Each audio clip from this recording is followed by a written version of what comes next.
Futebolaço, eu sou o Dieguinho. Bom, galera, tá entrando no ar o nosso primeiro vídeo do dia, como sempre, com muitas informações para trazer para vocês. Vamos falar também sobre Davi Teran, Júnior Urso, Fernando, mudanças aí na associação do Vasco da Gama. Então, ó, dedo no like que fortalece bastante meu trabalho. Se for novo no canal, já se inscreve, ativa o sininho das notificações e segue a gente também no Instagram. Tá chegando, domingão agora tem estreia da Copa do Mundo e você que quiser fazer a tua aposta marota, já ó, Bet7k, meu parceiro. Primeiro depósito, eles dobram o valor, tem bônus até de R$ 1.200 no seu primeiro depósito. Se indicar um amigo, tem vintão para poder apostar. Você tem o cash out, você pode encerrar as apostas antes dos jogos acabarem. E você tem cassino, você tem vários esportes do mundo para apostar, basquete, tênis, futebol e por aí vai. Bet7k, parceira do canal Futebolaço. O link tá aqui ó, na descrição do vídeo e no primeiro comentário fixado. Bom, galera, a situação é a seguinte. Vamos iniciar o vídeo falando sobre o volante Júnior Urso, de 33 anos, que já está fechado com o Vasco da Gama. O jogador chega ao Rio de Janeiro já nessa segunda-feira e é o primeiro reforço aí do Vasco da Gama. Inclusive, um amigo do Júnior Urso entregou nas redes sociais aí, já se despedindo do amigo que tá deixando Orlando e vindo para o Brasil. Hoje é quinta-feira, ele chega aqui segunda, então ele já está em tom de despedida com os amigos lá. Já fez o comunicado oficial, se despedindo do Orlando, agradecendo, virou ídolo por lá, ganhou o primeiro título importante aí do Orlando City. Eu vou deixar com vocês ele e o amigo aí confraternizando e o amigo já entregando que ele é o novo reforço do Vasco da Gama. Ele até brinca aí que o Vasco ganhou um craque. Abandonar aqui em Orlando, cara. O Vasco da Gama vai ganhar um craque aí. Consegui sua foto, meu irmão. Nós é peregrino, não tem jeito. Armando Tênis, Armando. O missionário vai chegar aí no Rio de Janeiro. Agendas abertas no Rio de Janeiro. Ô, Glória. Tamo junto, meu irmão. Vou sentir sua foto. Bom, então a galera que tá agoniada aí com o primeiro reforço, o Júnior Urso é o primeiro reforço, falta apenas o anúncio oficial por parte do Vasco da Gama. Vamos passar para o próximo tópico aqui. O lateral esquerdo, Fernando, fez um bom campeonato brasileiro da Série B pela Chapecoense, tem 23 anos de idade, é um jogador considerado muito promissor, foi oferecido ao Vasco. O Vasco está observando o nome do jogador para ver se avança na contratação do lateral esquerdo ou não. A informação foi dada pelos companheiros do canal Atenção Vascaínos. Agora vamos falar do nome aí que a galera já tá há um tempão na expectativa muito grande. Acredito que boa parte de vocês assistiu o último jogo aí do Botafogo no Brasileiro para assistir o Davi Teran atuando. O Pedro Henrique tava com um probleminha no joelho, nem sequer foi relacionado para a partida, e a galera se empolgou muito com o que viu do Davi Teran. Eu vou trazer para vocês informações do companheiro Henrique Vilares, dono de um dos maiores canais do Atlético Mineiro, o canal Eu Acredito. E por que estou trazendo informação do canal do Atlético Mineiro a respeito do Davi Teran? Eles têm muito interesse na situação do atleta, porque o Atlético comprou o jogador foi do Danúbio? Acho que foi, se eu não me engano, foi do Danúbio. Posso dar uma checada aqui. E aí o que acontece? Ele ficou um tempo lá, não foi muito aproveitado, e o jogador foi vendido ao Atlético Paranaense. Porém, o Atlético Mineiro tem uma situação financeira ainda complicada e o Atlético tem 20% dos direitos econômicos do jogador. Então eles estão de olho numa possível negociação, porque numa venda aí o Atlético Mineiro tem direito a 20% do jogador. O jogador veio do Atlético Mineiro vindo do Rentistas. Ele foi Danúbio, Rentistas, Atlético. Atlético, Penharol, Atlético de volta, e do Atlético ele se transferiu em maio de 21 para o Atlético Paranaense. Foi adquirido por 1.100.000 euros. É isso mesmo, 1.100.000 euros. Não sei como estava a cotação em 2021 quando ele foi adquirido, mas bota aí na casa de 6 milhões de reais mais ou menos aí. Foi o que eles pagaram pelo jogador. E a situação é a seguinte: o Henrique, jornalista aí que cobre o canal do Atlético Mineiro Eu Acredito, o Henrique Vilar, ele fez o seguinte: ele foi sondar setoristas do Flamengo, setoristas também do Atlético Paranaense. Lá do Paraná, a informação que se tem é de que o Atlético Mineiro teve consulta e proposta do Flamengo, do Vasco, do Cruzeiro e de equipes árabes. O Flamengo informação de setorista do Flamengo, observou o jogador, teve conversas bem adiantadas, mas o David Terans seria um jogador para chegar para complemento de elenco. Lembrando que o Flamengo tem ali, pelo aquele meio campo ali, Everton Ribeiro, o Flamengo tem também o Arrascaeta, o próprio o Cebolinha joga pelaquela função ali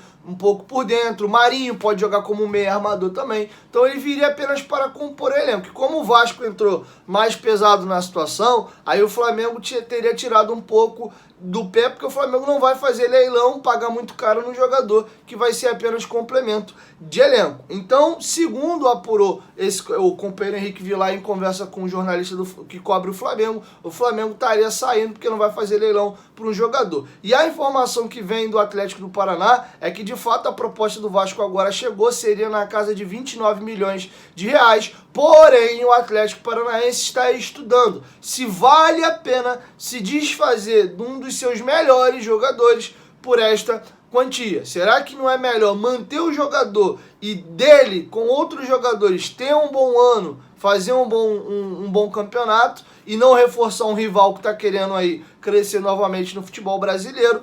Ou não, vão vender o Terans, vamos ter lucro, porque a gente pagou na casa de 6 milhões, vamos vender por 29. Essa grana aí reforça o cofre e a gente faz um processo de novo. Contrata outro jogador, tem retorno técnico para revenda depois. O Atlético Paranaense é muito esse clube comprador e vendedor. Então vou deixar com vocês um trechinho do canal lá do Henrique Vilar, o canal Eu Acredito, da informação que ele obteve do David Terans.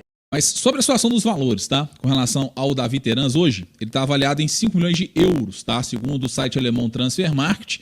E a informação que chegou pra gente aqui do próprio André Ciamp é que o Vasco fez uma proposta pro jogador de 29 milhões de reais. Então o valor não seria problema, até porque o Vasco está falando no valor aí de 25 milhões de reais, que é o valor dele, né?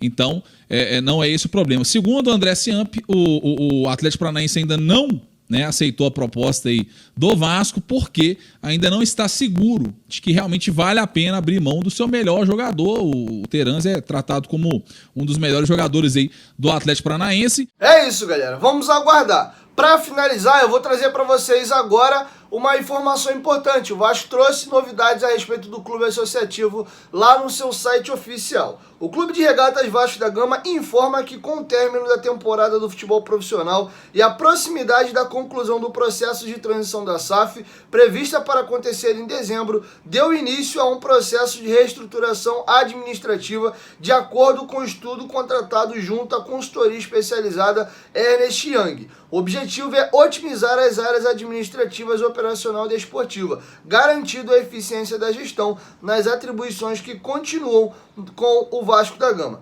O clube focará a sua estrutura em 6 unidades operacionais: financeiro/administrativo, jurídico, esportes, comunicação, marketing e responsabilidade social. Com uma estrutura administrativa enxuta e eficiente, será dada prioridade ao crescimento sustentável das atividades desportivas e sociais, almejando excelência no desenvolvimento de esportes olímpicos e paralímpicos, atendimento de qualidade aos sócios e responsabilidade social e financeira. A nova composição da diretoria administrativa será a seguinte: presidente da diretoria administrativa, Jorge Salgado. Primeiro vice-presidente da diretoria administrativa, Carlos Roberto de Figueiredo Osório. Segundo vice-presidente da diretoria administrativa, Roberto Duque Estrada. Diretoria de Finanças/administrativa, Jorge Salgado. O Jorge Salgado vai acumular funções, além do presidente do clube associativo. Estou falando do futebol, mas não, tá, galera? O futebol foi vendido. Estamos falando aqui do clube social. O Jorge Salgado seguirá sendo o presidente, pelo menos até o final de 23, que nós temos eleições em outubro, e vai também assumir agora a pasta da administração do Vasco e também das finanças. Vai ser ele, o Adriano Mendes, tá saindo fora aí do Vasco da Gama. Diretoria jurídica. O Roberto Duque Estrada, que é o segundo vice-presidente dele e é advogado, inclusive foi importante aí nessa transição da SAF, ele vai assumir a diretoria jurídica do Vasco. Diretoria de esporte vai ser o Marcel José Cascos. Diretoria de comunicação segue sendo o Danilo Ferreira Bento, que é quem é responsável por fazer as comunicações do clube. Diretoria de marketing vai ser o Francisco Cronenberg Martins. Diretoria de História e Responsabilidade Social, essa segue com o Horácio Júnior. E aí, para finalizar, aproveitamos para agradecer os vice-presidentes que ao nosso clube contribuíram decisivamente nos avanços alcançados e nessa transformação que hoje vive o Clube de Regatas Vasco da Gama. A Adriano Mendes, José Cândido Seara Bulhões Pereira, Rafael Moreira Cobo, Vitor de Medina Coelho Roma, no caso Vitor Roma, Fábio Barbosa Nogueira, José Roberto Gomes de Costa e Maurício Corrêa Rodrigues, nossos sinceros agradecimentos. Então tá saindo do Vasco Adriano Mendes 1, José Bulhões 2, Rafael Cobo 3, Vitor Roma 4, Fábio Barbosa 5, José Roberto Gomes da Costa 6, Maurício Corrêa Rodrigues 7. 7 vice-presidentes estão saindo do Vasco. 7 com 6, 13, então o Vasco tinha 13 vice-presidências, passará até apenas 6. Caiu aí pela metade. E lembrando que o Salgado vai ele acumular também a função do administrativo / financeiro. E é o que ele faz na vida dele. O Salgado é um cara do meio financeiro, então é uma área que ele já tem expertise. O Roberto Duque Estrada é advogado, então ele assume o jurídico do Vasco da Gama. Acredito eu que o clube social vai ter pouquíssimas demandas, é o clube ali, clube social, piscina, tem o futsal, tem o remo, então não precisa daquele elástico todo. O futebol sim é um cargo onde você tem uma estrutura muito robusta, enfim. Então esse é o novo organograma do Vasco. 7 vice-presidentes saíram do clube. É isso. 1, 2, 3, Futebolaço, tamo junto, família. Hoje nós teremos o Futebolaço Podcast, episódio 57 ou 58. Eu vou estar recebendo o Sérgio Frias, foi candidato à presidência do Vasco nas últimas eleições. Então a gente vai ter um papo um pouco aí bem interessante. Eu tô te aguardando lá. Valeu, fui!